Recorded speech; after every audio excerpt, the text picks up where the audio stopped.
All right. I wanted to get kind of an in-between maul slash axe. I got a splitting axe with a 4-pound head, and I like it because I can get a wicked fast swing on it. And I have a 8-pound maul, and I like that because it's got the force behind it. But I can't. Getting older, I can't swing that thing with the force I used to be able to. So I was thinking maybe something 6 pounds would be nice in between. So I decided to try a couple and just take a look at these two. So one was the Wilton. I think they call it Bash.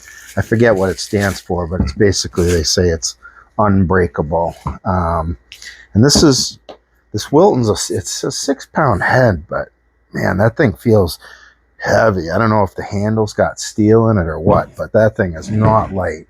And it says here, designed and engineered in the USA, made in Mexico. But I do believe it carries the Wilton lifetime warranty, because not everything Wilton anymore is that way, because they have some vices made in China and some vices that are made, I don't know if they're made in the U.S. or if they're made in Taiwan. I think they're like the C0123 vices are still made in the U.S. But anyways, yeah, steel core design. Okay, so that's why this thing's so heavy, because it says it's a 6-pound head, but I think this thing weighs as much as my 10-pound maul. So I don't know if I'm going to gain anything here in terms of lightweight. So yeah, I think this is actually heavier than my 8-pound. This is 10 pounds, 11 ounces. And then Estwing, which has always been a good name, I decided to give them a try.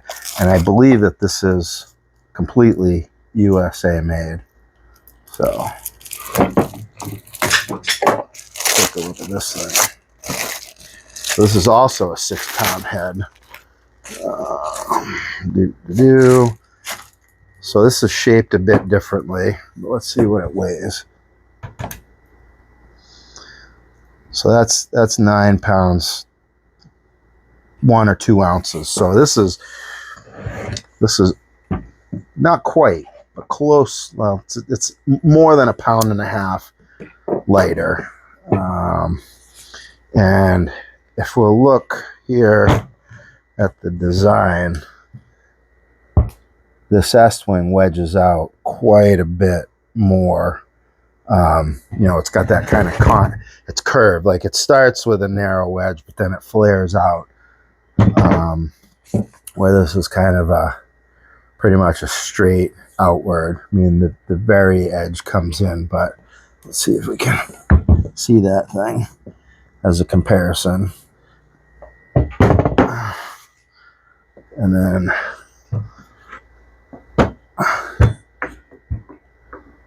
Estwing is actually slightly longer, so that's interesting. And I'm kind of curious how that stacks up with the Fiskars. So this is 35 1/4, and this is 36 1/2. So that's interesting, because I had read that this had a 36-inch handle, and with the head it was 38 inches, but it's actually overall less than 36 inches, including the handle. I mean, I know the handle comes up in here, but that's a little disappointing, because I was hoping that a little longer, like a 38-inch, would give me just that extra bit of, you get a longer lever arm, you can get a faster swing going. So that's a Fiskars, what is it, X27, I think, X. So these are about the same length. And then this is the 8-pound maul, which is also about the same length. But let's see. So yeah, this 8-pound maul is 10 pounds, 10 ounces. So it's 1 ounce lighter than the 6 pound maul.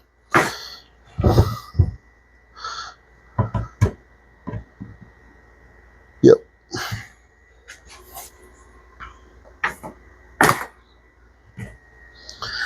And then this is 5 pounds, 12 ounces.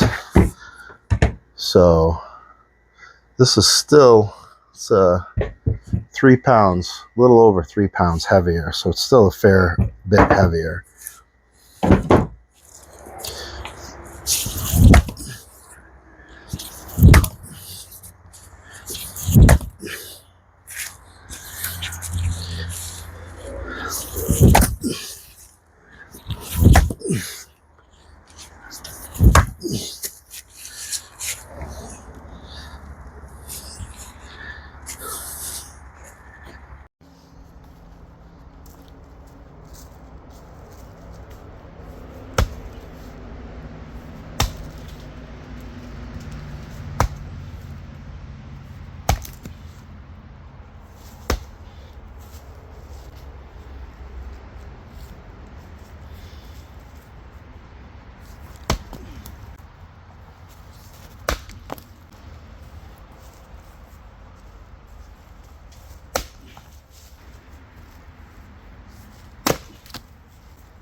That's a fun piece of work.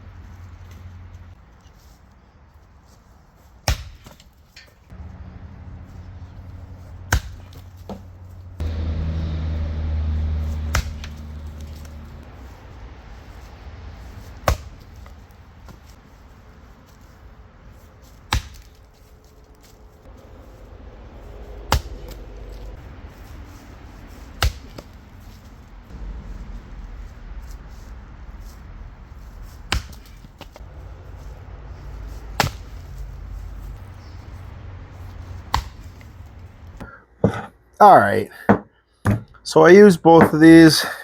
Like I said, I believe the Estwing is completely made in the USA. I'm not 100%, but I can check that. Do not strike objects harder than 46 HRC, because that could cause chipping. All right, so anyways, unfortunately, like, just I mean, it's nice, it's got the unbreakable handle and stuff, so that's rugged, but so this weighs as much as the Fiskars, 10 pound, but I only got a 6 pound head. So honestly, the Fiskars, yeah, I can just feel the thing's doing way more damage on a strike because there's 2 more pounds up in the head instead of swinging the handle, you know, instead of that weight being in the handle. And you can feel it hitting the wood.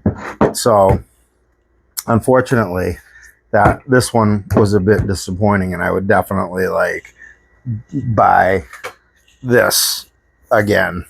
It's got a slightly concave shape instead of just straight, which I think lends to being able to break wood open.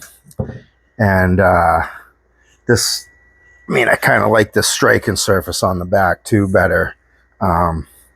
But that's that.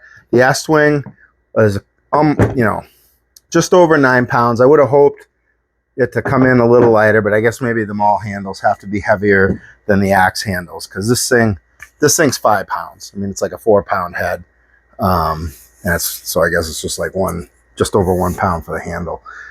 And boy, if like a 6-pound head, like a 7-pound, kind of be right in between, maybe even like 7.5, 8 pounds, but this is over 9 pounds. And I can still swing faster with this, which is nice. And I like the bigger beard that this thing has on it. And I think that concave helps splitting stuff, but it only if it's gonna split. Like it's a pretty I don't know what the word is. It's an exaggerated concave. I mean, it comes in thin and then splits out pretty hard. Which will work great on certain pieces of wood, but then maybe not so great on others. So this will be nice because it'll fit in between, not as in between as I would have liked.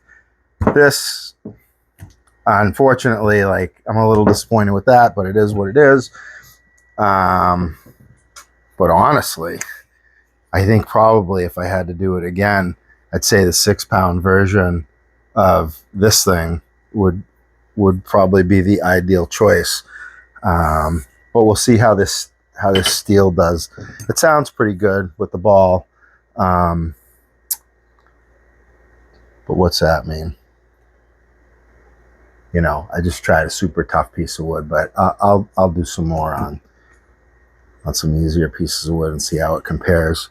But honestly, the easier pieces of wood, like I wanted in-betweensy, but anything that I might need a maul for, like I use a maul for, and this thing is for the easy pieces. So there's some pieces that kind of need a little bit more, which is where I was hoping to go with the in-betweensy. So we'll see.